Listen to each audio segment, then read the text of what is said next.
I wanna be a billionaire. I ain't getting no sleep till I see $1 million every week. I wanna be a billionaire. I ain't getting no sleep till I see $1 billion every week. I wanna be a billionaire. Billionaire. I wanna be a billionaire. Billionaire. I wanna be a billionaire. Ladies and gentlemen, welcome to another episode of Sleep is for Billionaires, the podcast. I am your host, Johnny Vegas, and right now I got an actor / producer. I looked at this man's resume and it's like I couldn't stop scrolling down. I mean, it was like, Jesus Christ.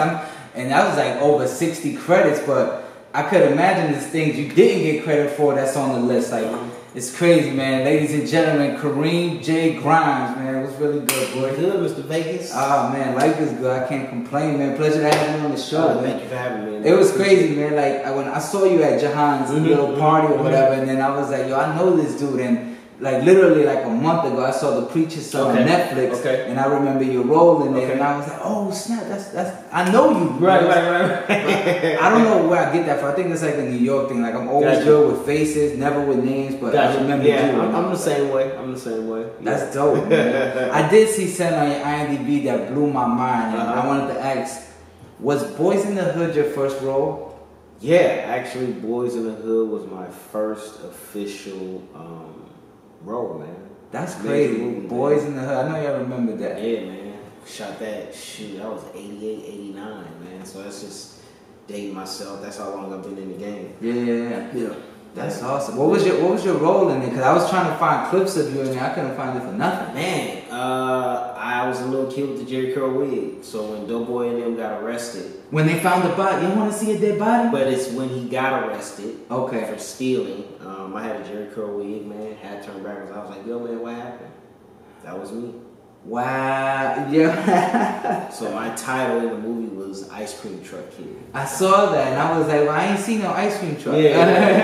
It was supposed to be behind us or on the side. So yeah, man, that was my first major film, man. So a lot of good memories, dude. Like literally, I put it on my Instagram. I remember when Ice Cube came on set and he was working on the soundtrack. Yeah. He actually spit How to Survive in South Central a cappella in front of like John and the crew. It was super dope. Like I remember to this day he had on like the Levi's, the Nike Air Flight high tops, with the polo shirt button up, the Jerry curl, and he had the Raiders hat. But it was like a super dope Raiders emblem, like a old brush metal. Yeah. But it was dope, man. Like literally, I remember like it was yesterday. So that's crazy. That's history, right? Yeah, man. Now, did you book that role yourself, or did you have an agent back then? Funny thing, man, is this is the story. I was an extra.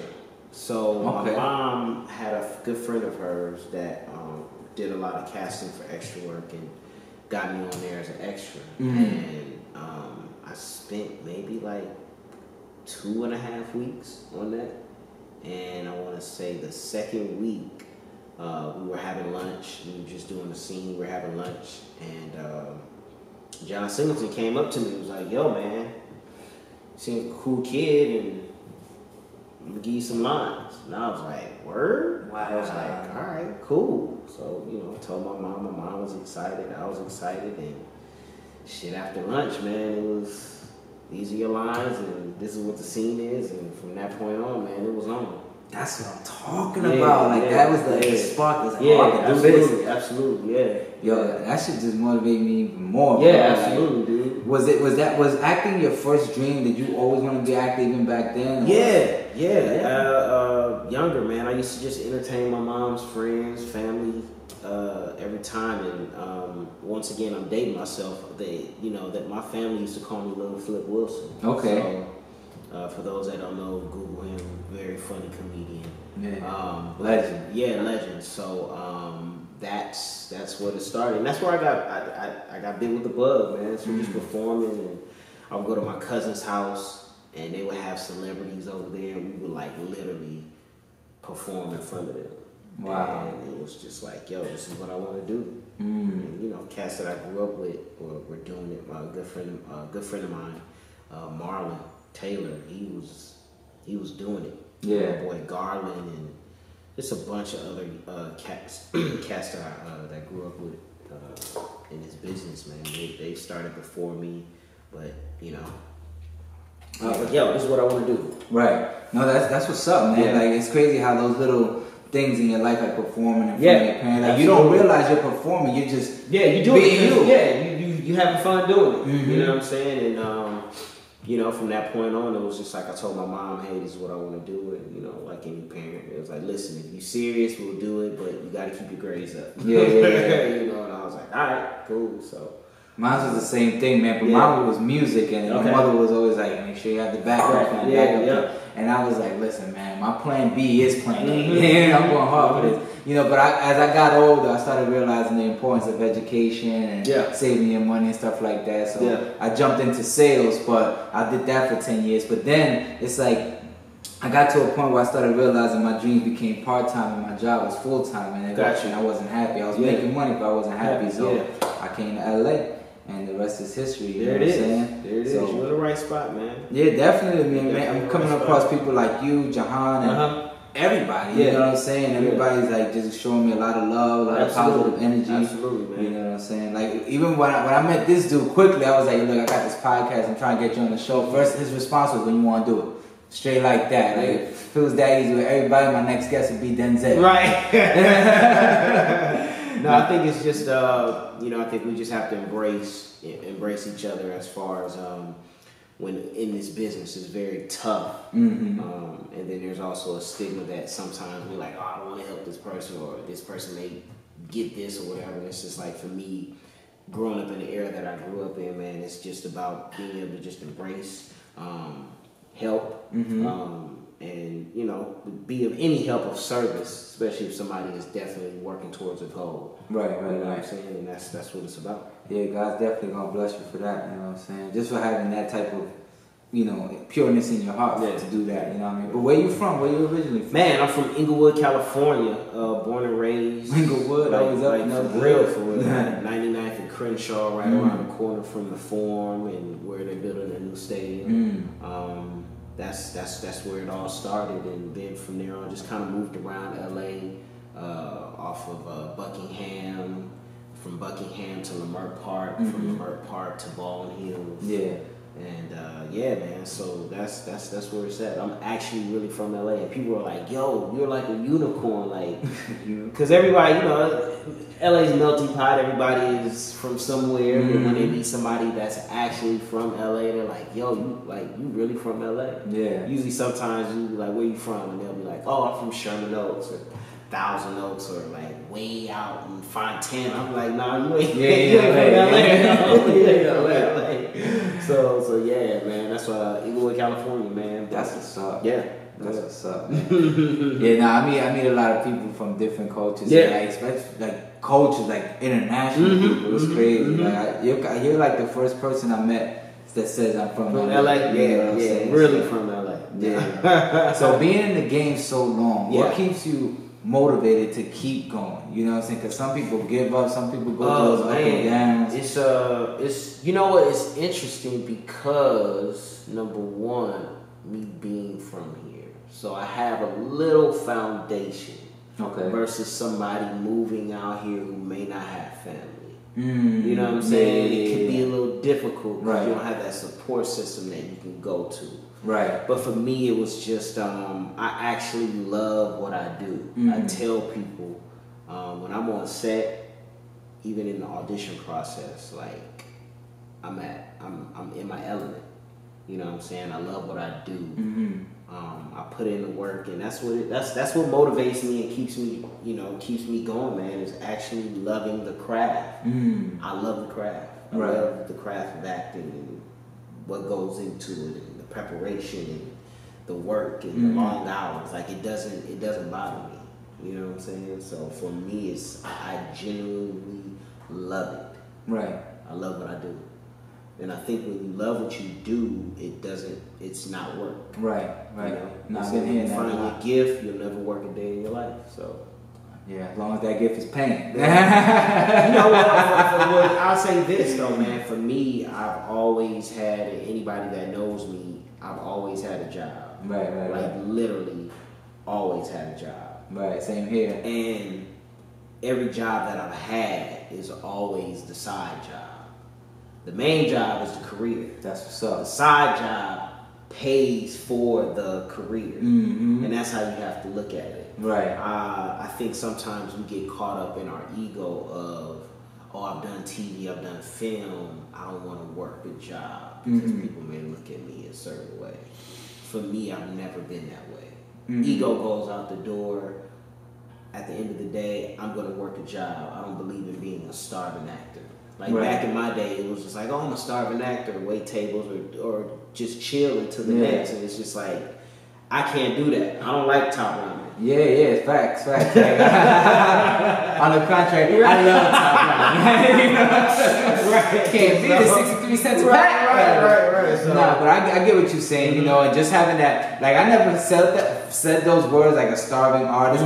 I felt that way before, you know, but being, like, just for example, when I was in that sales job in the atmosphere, you know, you're a salesman, you're in there, like, years, like I said, 10 years doing sales. Yeah. So you're amongst people, and then it's like, you're saying, yeah, I want to rap this, that, and the third, but you're doing this. So it's like, you're afraid that they might look at you with disbelief of you wanting to do this, but you're doing this. And I got it, and at times it discouraged me, but then, you know, being fired was the best thing that ever happened to me at that point. Because then that motivated, like, all right, I'm going to show y'all, and then I came in. Yeah, and I think sometimes, too, man, it's like, sometimes you can't share your dreams and goals with people because they may not understand it. And they may not be on that level of it can be done.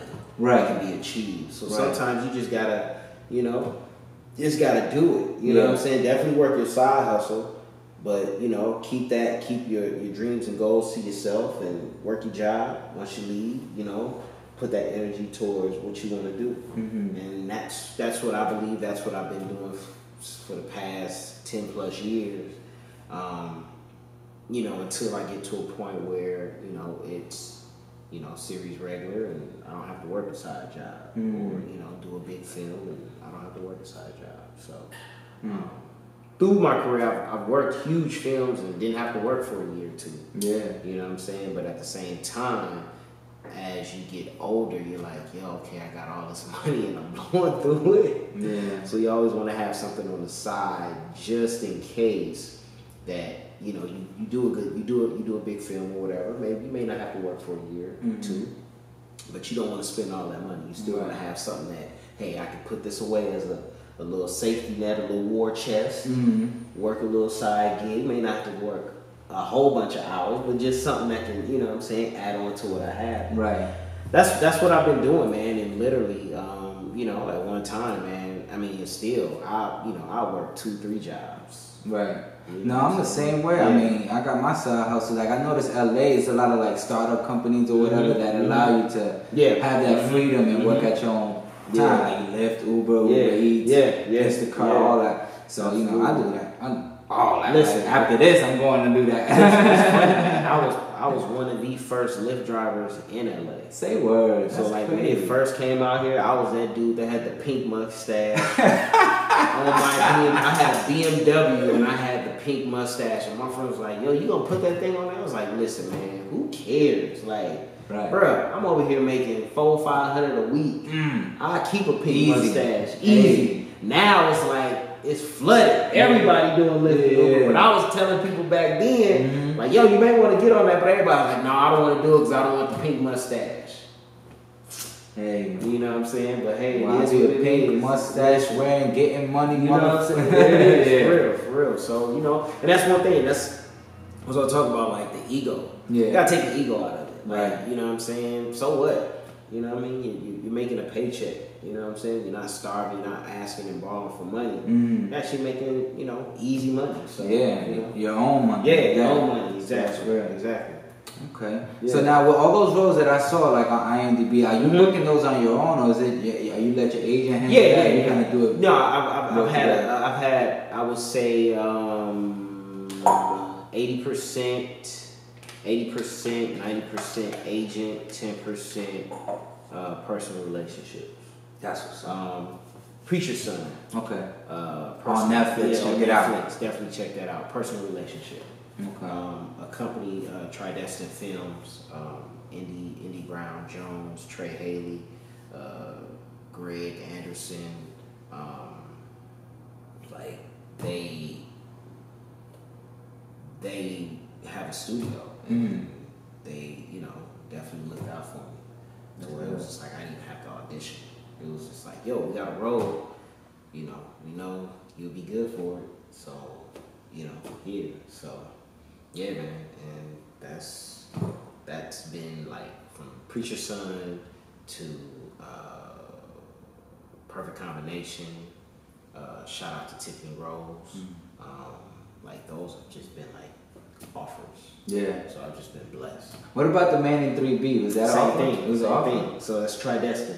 Tridestin Films. Yeah, Okay. Yeah. That was a dope movie. Yeah. It was crazy. Yeah, a little thriller. Carl Weber. Yeah. That's the dude from Greenleaf. The Lamont Rucker. Okay, that's Lamont Rucker. Yeah. So Tridestin Films. They're doing a bunch of Carl Weber, who is a Black author who's been a New York Times bestseller. Nice. So they're doing a few of like pretty much his books, like a book series. So also that's amazing. Yeah, that's so a bunch of Man content. You can Man in 3B, Preacher's Son. What up, man? There's so many. Like Family Business. We just finished. So yeah. It's a lot. So have you thought about like, you know, writing your own scripts and like expanding? Yeah. Actually, I've done that. My partner, my boy Bervick, Deculus. Listen. I'm talking about 10 plus years ago. This is literally 2000, 2003, 2004, maybe right after Baby Boy, or 2001, 2000. Me and my boy Bird, we did an independent film, man, called Jive Chicken. Oh yeah, Jive Chicken. And good luck if you can find it. Yeah. Oh, it's not on YouTube, right? No, it may be on YouTube, but Jive Chicken was about, we wrote it, and it was about a dude who owned the chicken wings. Yeah. And the characters that worked in that joint. So we actually did that on our own, man. Like, put up the money, shot it ourselves. Wrote the script, the whole nine. So I've done a few of that short films. Me as Manimal. It follows a guy who, you know, based off a true story, a guy that we worked with. Yeah. This dude had 2 women that he lived with. That's together. And I was just like, how? And he was like, I just told him the truth. But it was just so interesting. It was so interesting that dynamic that was like, yo, we gotta do something. So it's a comedy. Yeah. It's a short, but we actually took his life and kind of put it in more of a comedy form. So that, So I've been doing some independent stuff, some stuff that's been in some film festivals. So my partner and I, we have a script right now, which is a rom-com. Okay. For me. So, what's rom-com for people? Romantic comedy. Okay, romantic. So I ain't know. Yeah. So we have that. We just kind of sitting on that because right now we're working on our app. We've been working on the app since 2015. So we're about to release, God willing, next month. Man. Can you share some details of the app? Or? You know what? It's I'll say this. It's going to change the face of messaging. Okay. Like literally, it's the next wave. So we've been working on it since 2015. We bootstrapped, raised money, did it ourselves. We're excited. You know, I truly believe this app will be the next big thing. And also that, you know, it's definitely going to get acquired for a whole lot of money, which is going to be able to set up to do the films and independent, you know, do it myself. Yeah, so. Okay. Yeah, man. Yeah, we should talk more about that. Absolutely. Help out and get some stake. Absolutely. You know, I'm always interested in investing in companies that's before they blow up. You know? There it is. Yeah, I see. You see, Nas, he made like buku money off Ring. Listen, man. You know, Nas' portfolio is ridiculous. Right, but you saw with the Ring situation. The Ring situation. Yeah, Amazon bought that, so we know he got a nice check. Yeah, he dropped the album today. Okay, so I was on Instagram last night, midnight. And I was seeing Nasir hashtag, and when they did the album release in Queensbridge, yo, it's like 2 joints on there. I kept hitting on the Instagram like, yo, I cannot wait to hear this song. Yeah, so yeah. I'm excited, man. I'm gonna actually go check it out, man, and see what it is. See what Kanye cooked up for Nasir. Yeah. I heard one song. It was straight. It was more boom bap-ish, like old school hip hop. I like that. Yeah. You know, but it was straight. It was straight. I gotta hear the rest of that album. You know what I'm saying? Yeah. The 2 songs that I heard, I was just like, okay, it got me head knocking. Like, all right. Okay. All right. Well, I want to hear those. Yeah. Now, I saw also on the IMDb, like, one either did you win an award, the NAACP, or did you win an award for Okay. ensemble? I did a play called. Well, I won 2 awards. I did a play called North on Central Ave, which is a period piece about South Central. Okay. Back in the days, back in the 30s and 40s, there was like the Cotton Club on the West Coast. So everybody came from the East Coast to the West Coast when they were here and performed at this club. Right. From Biddy Mason to Billie Holiday to like all the greats came to this club right over here on Central Avenue, which is still there. They made it a historic site, and they performed. I did that for like a couple of years, and then I did another play called Sassy Mamas, which is 3 older women get involved with 3 younger men. And we actually won an NAACP Image Award. I mean, an NAACP Theater Award. So yeah, those are my two awards, man. Congratulations, man. I'm proud of you, man. When I saw it, I was like, whoa, that's dope. Yeah, man. I've been blessed to be a part of some great theater in LA, even though LA is not a theater town.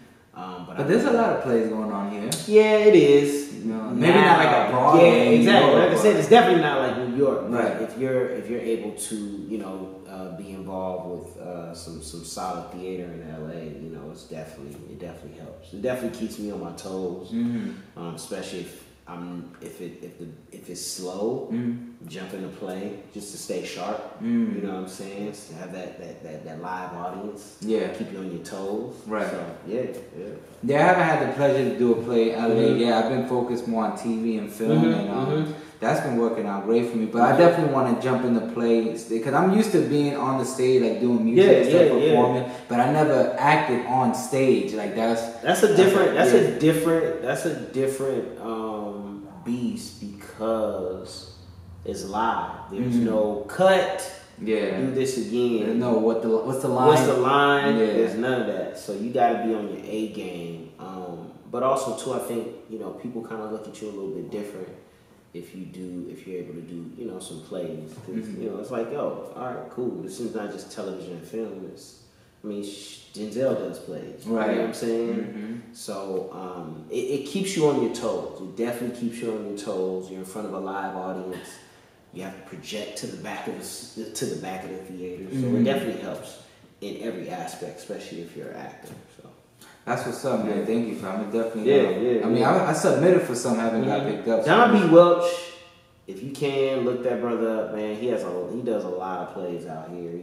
He packs it, and he has some very great talent like Loretta Devine and like these type of people are in the play. So it's just good to be around that type of energy and those type of artists just to be able to soak up the game. Yeah, exactly. You know what I'm saying? And the energy. Exactly. You just gotta put that professional hat on. There it is. No, that's a fact. That's a fact. Yeah. But I like I told you, man, I truly enjoy. Like I came out here for TV and film. I wasn't hip to plays back because in Tampa, like I'm originally from New York, but I wasn't on the acting stuff. I was more on music. Yeah, and in Florida is when I discovered I could be an actor when I did independent films. But still, there's no plays going on out there. So when I came out here, it broadened my horizon to doing plays. But I don't know. I just haven't jumped into it yet. Yeah, small theater is good, man. If you definitely just to get your feet wet. Small theater is very good.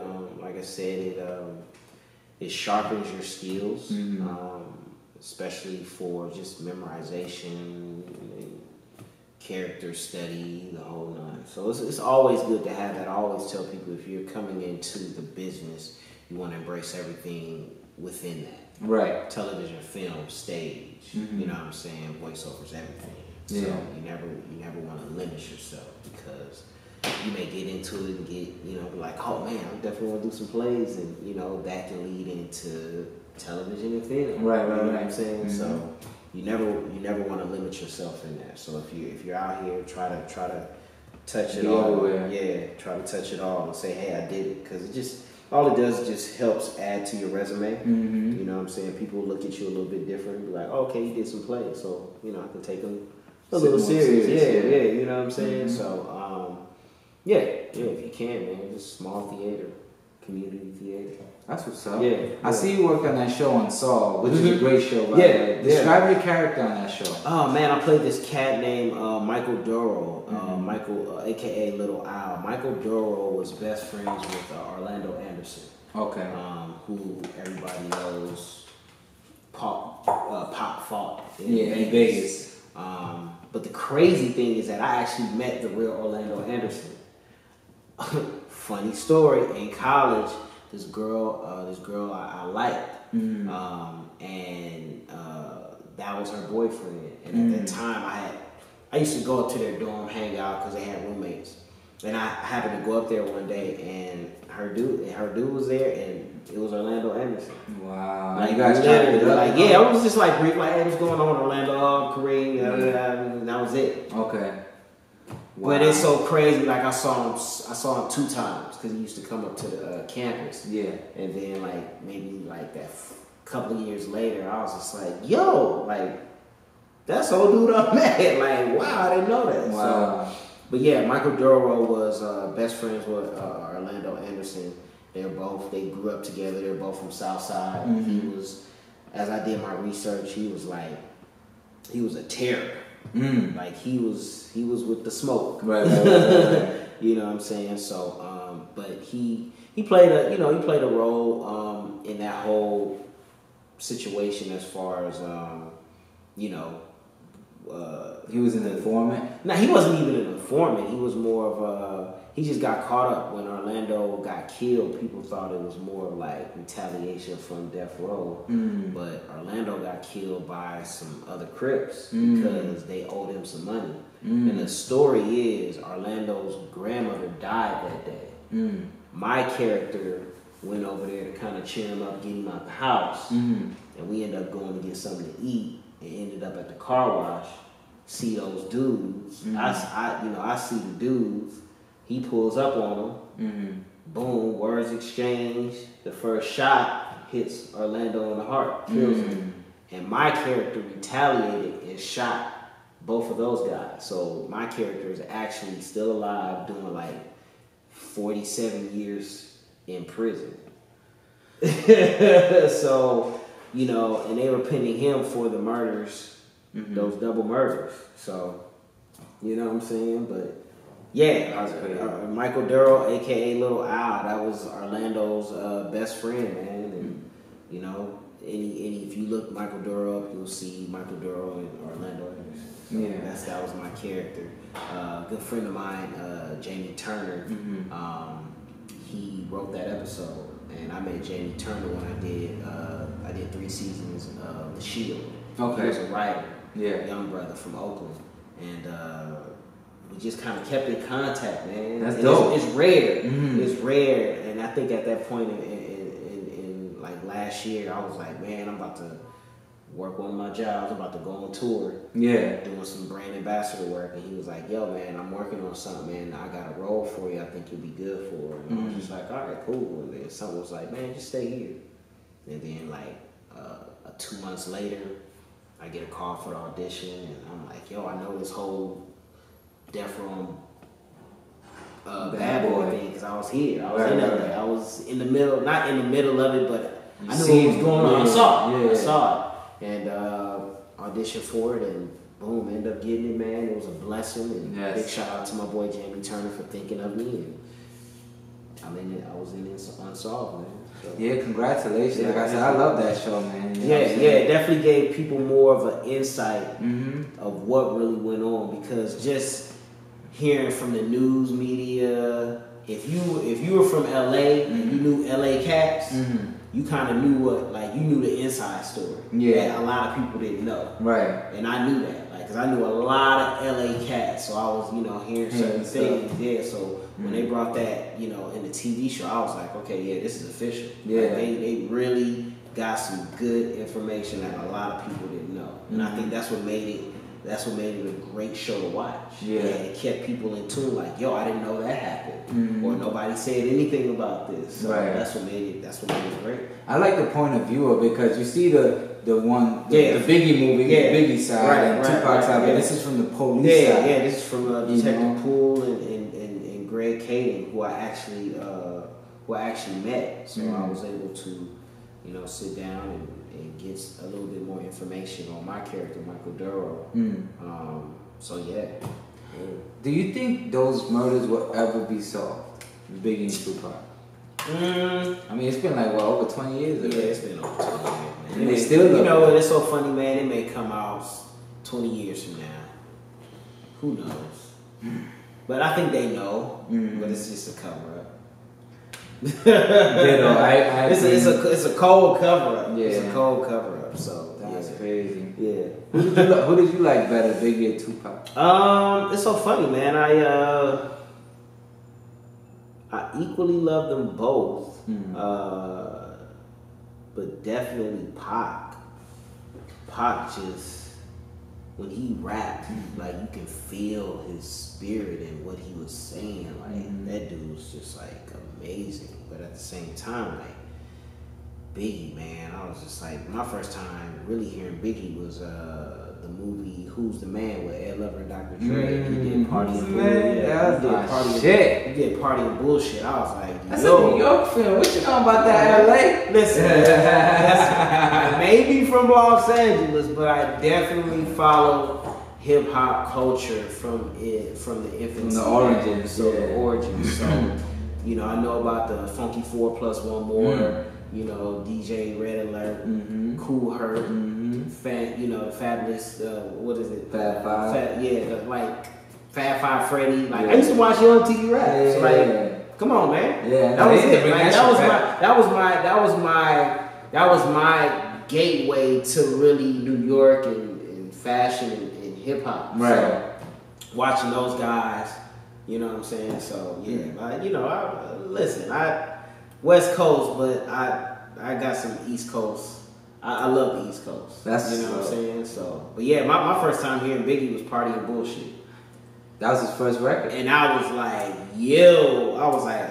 I gotta get that song. Yeah. From that point on, man, it was on. Jump online while you're downloading. Cause whatever which one was out there. That's funny as hell, man. So tell me, man. So who are some of your idols in the game? Like, who do you look up to? Who do you inspire to be? Like, whether it's in business or acting, whatever. Wow. I looked up to. There's a couple of cats. I mean, of course, who I really admire is Samuel Jackson. That brother works. Man. Yeah, man. Sam Jackson would do about 5 films in a year, damn near. Awesome. But his work ethic, definitely Michael B. Jordan. Okay. Super cool cat. You know, Chadwick Boseman, Don Cheadle, Lawrence Fishburne. You know, these are, you know, some of the cats that I look up to. But yeah, like, those are just, you know, Jeffrey Wright. Jeffrey Wright is super dope, like, underrated, I feel, but just Jeffrey Wright is dope. He caught my eye in Shaft as Peoples. Peoples is Jeffrey dope. Wright is cold-blooded, man. Bro, he blew my mind. Like, I liked him in that role, but it's crazy because I thought he was Spanish. Yeah, everybody did. And then I saw the movie about Basquiat. Yeah. I was like, yo, that's crazy. Like, when I tell you, like, he is probably top 5 on my list of, like, actors that I really admire and look up to, he's that guy. Yeah, man. Peoples. He's that guy. Yeah. You seen that movie Game Night? No, he was in it. I heard it. I want to see it. I think that's with, like, Will Ferrell or something like that. Nah, it's with Jason Bateman. Yes. Jason Bateman. And he played a short role, and I don't want to spoil it, but you gotta see it's a short role, but it was funny, and I never seen him funny, and I was like, yo, but he wasn't trying to be funny though. Gotcha. And it was like, yo, that's that dude. I fuck with that dude. Shout out to you, man. Yeah. So tell me, so what do you do to avoid distraction and stay so focused? Because it sounds like, you know, this is all you want to do. You stay focused. You got your little side jobs, but no matter what, this is the direction you're heading. I think it's just, you know, your goals and dreams, man. And I think once you write it down, it's there, you know, and now you hold yourself accountable for that. And for me, that is the ultimate goal. The ultimate goal is to, you know, just work, and it be, you know, 24/7, 365 in a way. Right.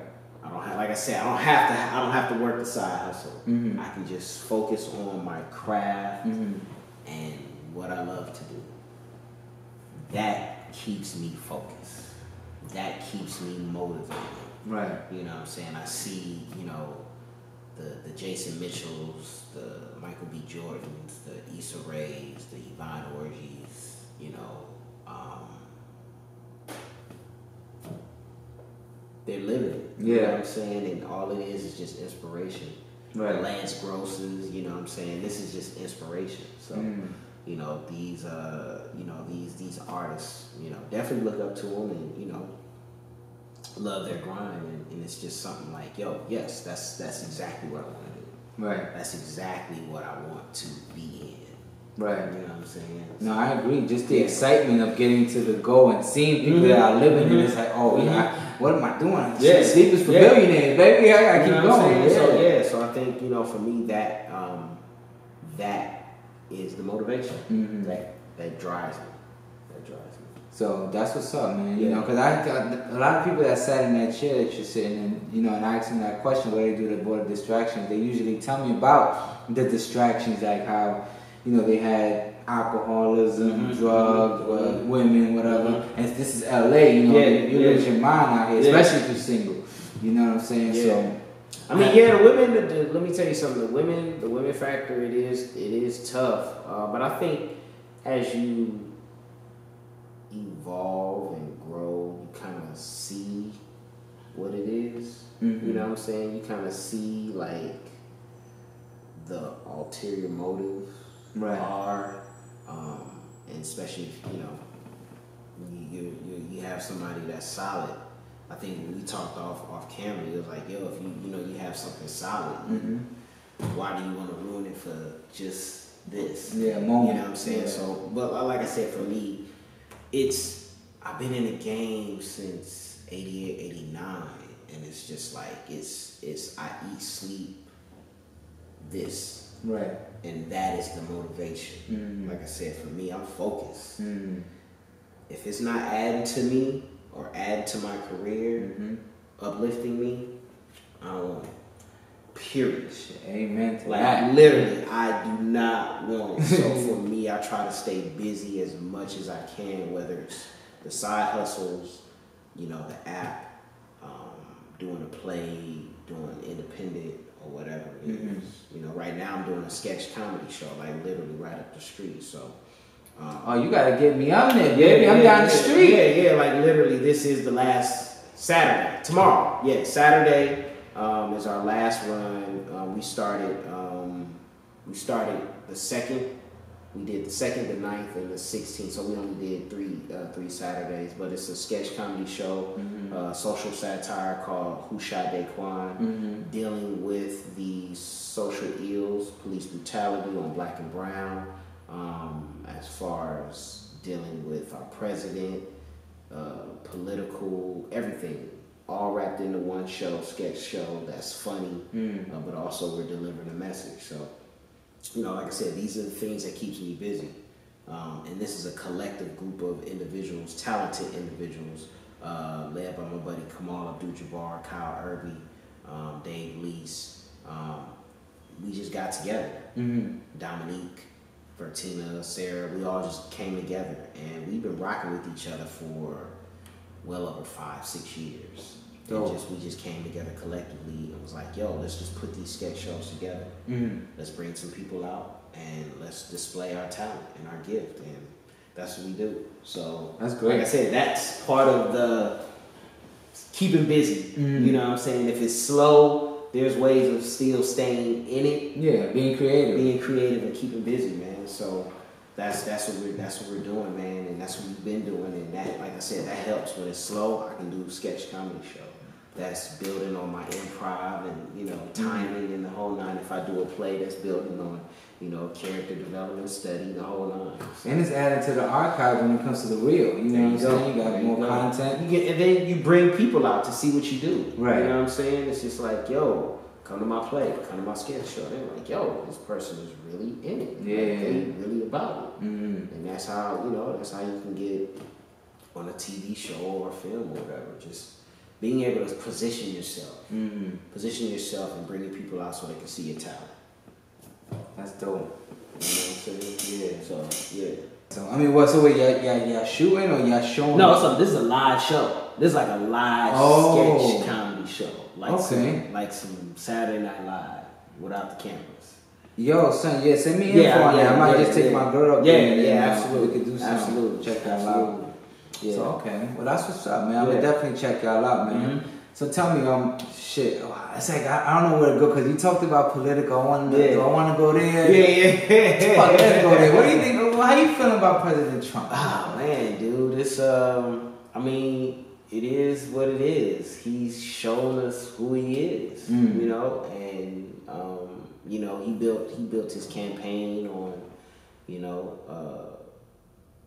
like racially dividing people, hate,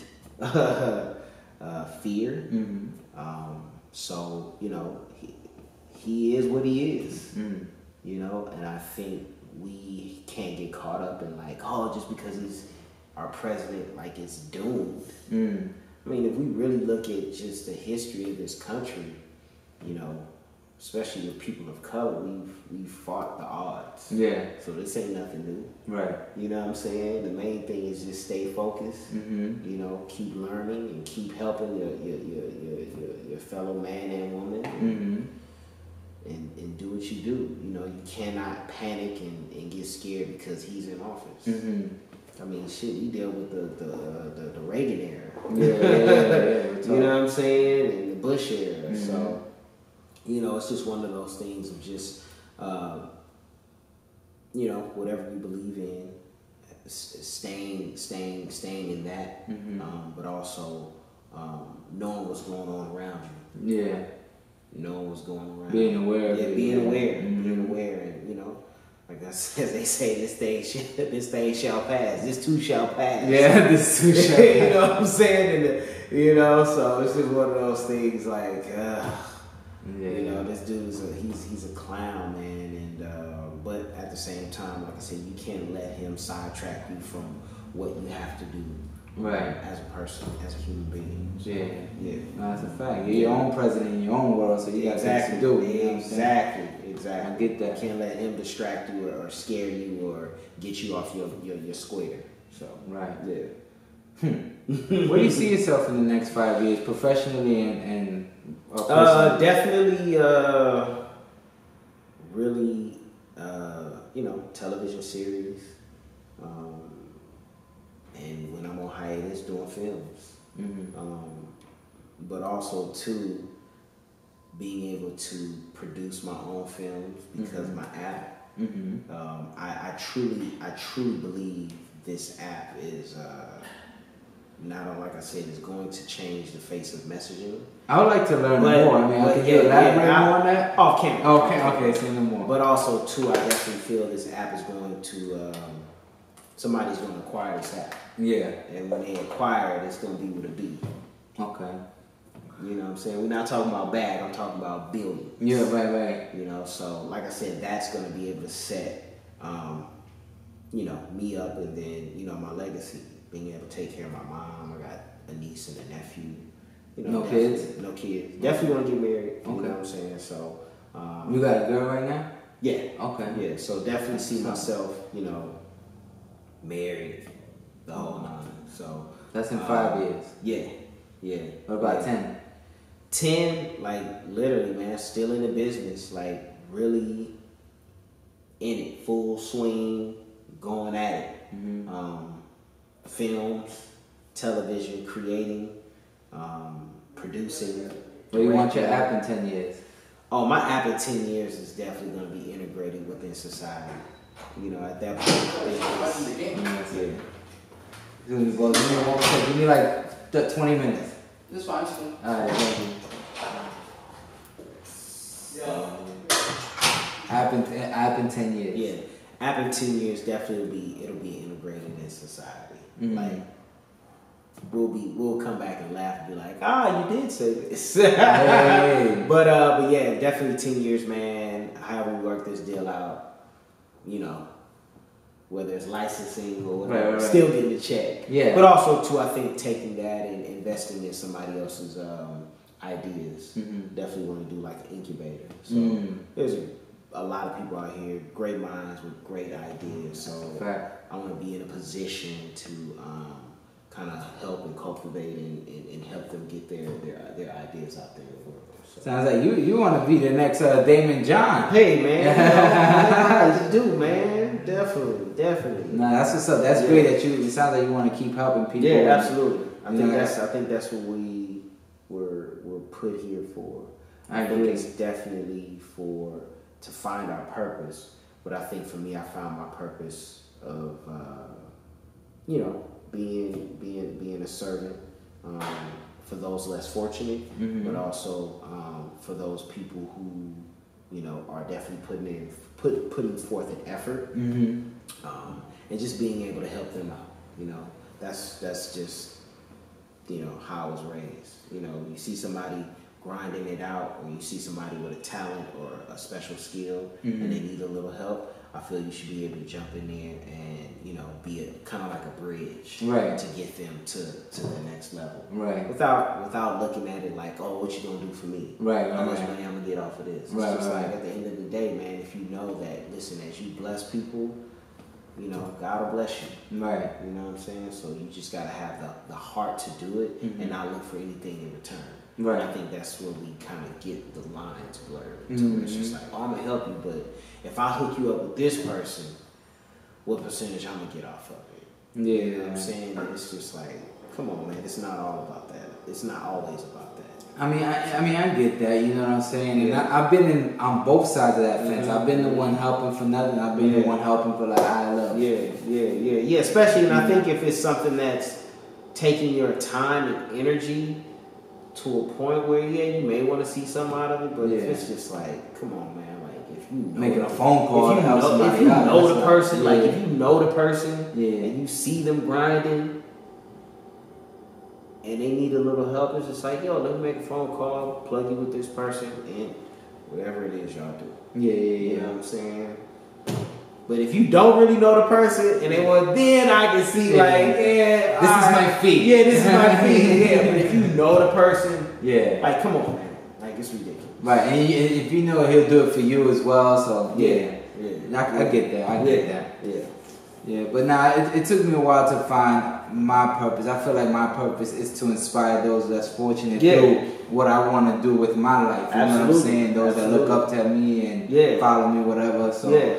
That's even stuff like this, you know, like basically expanding your horizons. The only reason I started this is because on LA Casting, they were looking for hosts and I didn't have a reel. So I was like, okay, let me start my own show. There you go. Boom, and now I'm getting guests like you that now I'm using for networking purposes and it's just growing from there. That's it. So, you're doing the work. Once you go and put your foot forward and do the work, man, you'll find everything will start to come to you.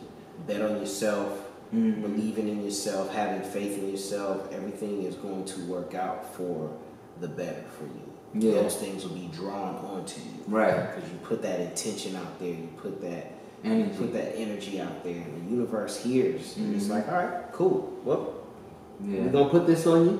What you going to do with it? What you going to do with it? Exactly. So, that's real. That's what's up, man. Who you went for in the NBA Finals? I went for Golden State. I'm a West Coast cat, you know what I'm saying? But don't get me wrong, I do love LeBron James. That dude is an amazing basketball player. I hate when they keep trying to compare him to Jordan. I'm like, he already made his name. Like, he's his own Jordan. He's his own LeBron James. I'll say this. LeBron is LeBron. If we're going there, it's like you can tap him as this generation's MJ. Yeah. LeBron James. Right, but it don't even have to be that. It don't even have to be that. He is his own person. Right. But he will go down as one of the greatest basketball players to ever lace him up. Right. Period. And it happens. I mean, back in my dad's day, they were saying Oscar Robertson and Pistol Pete and Will Chamberlain. You know what I'm saying? But when Shaq was coming up, I mean, you heard those comparisons, but nobody was like, oh, Shaq is the Wilt Chamberlain of, you know what I'm saying? Like, is he better than Michael Jordan? Has just been what everybody compares to, but it's just like, come on, man. Shaq is Shaq, Wilt Chamberlain. That's a fact. I think because, you know, Jordan left at the top of his game, but he's still with us because of his brand, like shoes and, you know, babies that's going to be in the next 50 years will still be rocking Jordan. So it's like he always be in the discussion because of that. You know, Shaq too to a certain extent, but you know, ain't nobody buying no Shaq shoes. You know what I'm saying? I mean, at least I did it. Actually, I'm bugging. I did. My mother bought it for me back in the day. But still, you know what I'm saying? Like, but as far as you can't take away his game.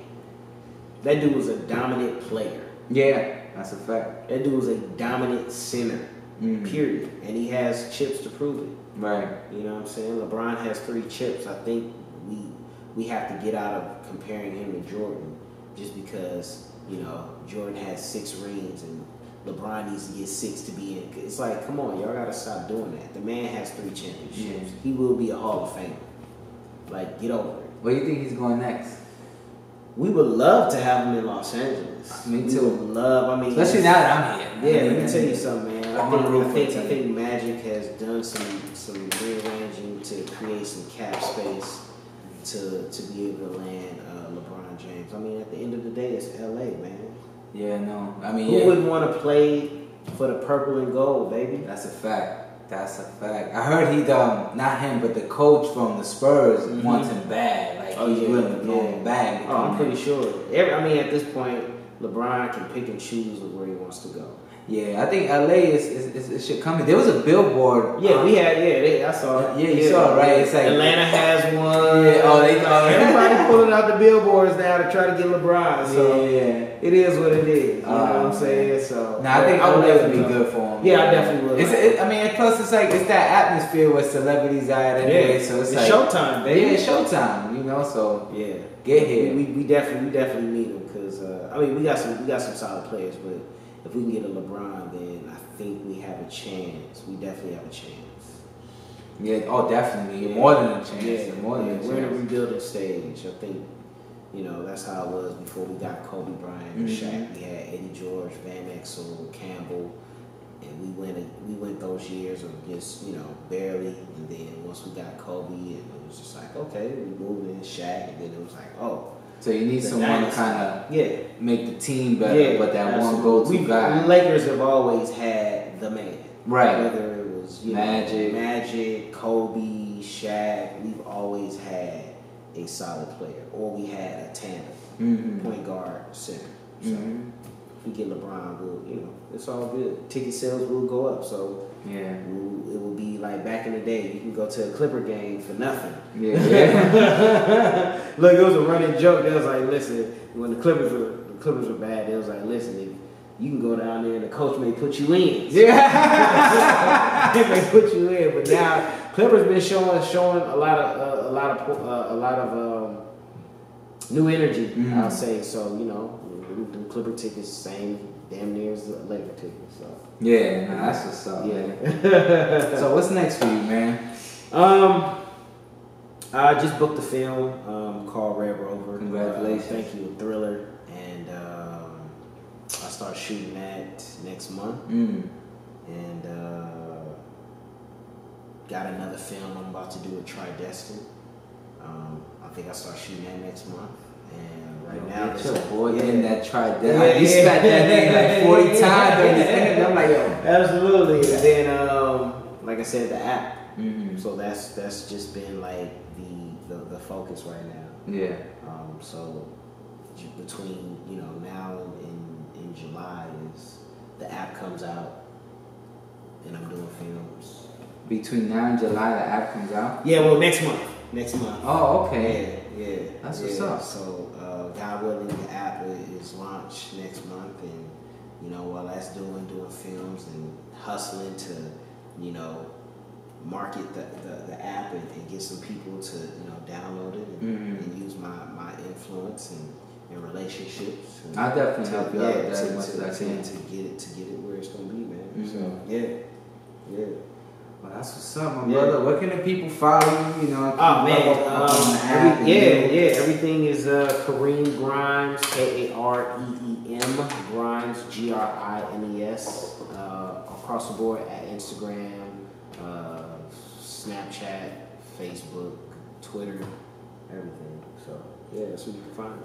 Well, again, it was a pleasure having you. Thank you for blessing me with your pleasure being here. Thank you for having me, man. Thank you. Yeah, you don't understand how much this means to you, boy.